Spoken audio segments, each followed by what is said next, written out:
So, good morning po, Pangasinan Beta po ulit. So, ito na po ulit tayo. So, 6 try na natin ng Oscar breeding natin.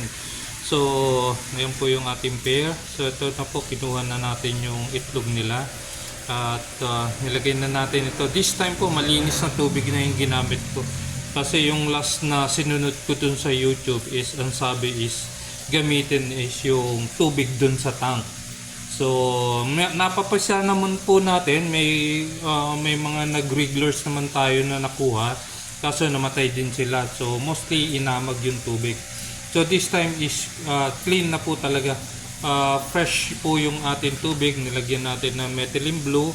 So, ayan po. Ito po yung aking, sinama ko na rito yung angelfish ko.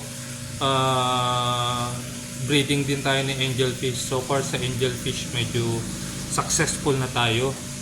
Growing na lang ng fry ang ating problema. So ito yung aking pair ng angelfish. Ang sabi is Santa Isabel, pero pina-ID ko is only, sabi nila is silver lang to, yung aking pair ng angelfish. Anyway, going back tayo sa breeding. So update ko kayo kung anong mangyayari ulit. So this time siguro baka successful na talaga ito. Kasi nga this time ang gamit natin talaga is clean water po. Nilagyan natin ng anti-chlorine at methylene blue.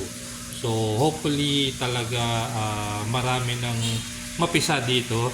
And ang magiging problema na lang ulit natin is paano natin palalakihin yung mga fry. Kasi yan ang nagiging problema ko sa angelfish. Meron naman na po tayo pero konti pa lang. So yan po, Pangasinan.